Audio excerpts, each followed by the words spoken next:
বাইরে খুব সুন্দর বৃষ্টি হচ্ছিল, আর এই বৃষ্টি দেখে মনে চাচ্ছিল একটু খিচুড়ি খাই। তাই তো আর কোনো কথা না ভেবে তাড়াতাড়ি চলে এসেছি খিচুড়ি রান্না করতে।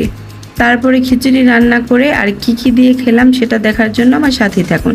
হ্যালো গাইজ, আসসালামু আলাইকুম। স্বর্ণা ব্লগের সবাইকে স্বাগতম জানিয়ে শুরু করছি আমার আজকে নতুন আরেকটি ভিডিও। আশা করি সবাই ভালো আছেন। আমি আপনাদের দোয়ায় আল্লাহর রহমতে আলহামদুলিল্লাহ অনেক ভালো আছি। তো এই তো খিচুড়ি নিয়ে বসে পড়েছি আর আপনাদের সাথে গল্প করছি। খিচুড়িটা ছিল, কিছু বাসায় মাংস ছিল সেটাও দিয়ে নিয়েছিলাম, আর কয় আইটেমের ভর্তা বানিয়েছি এখানে সেটাও দেখ। আর হ্যাঁ, খিচুড়িতে মাংস দিয়েছি বাচ্চাদের জন্য, কারণ তারা তো মাংস ছাড়া খাবে না, আর ভর্তার আইটেম দিয়ে তারা খেতে পারবে না। তারপরে ঝটপট রেডি হয়ে নিলাম।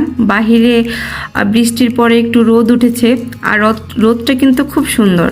তাই তো আর দেরি না করে বাচ্চাদের নিয়ে বেরিয়ে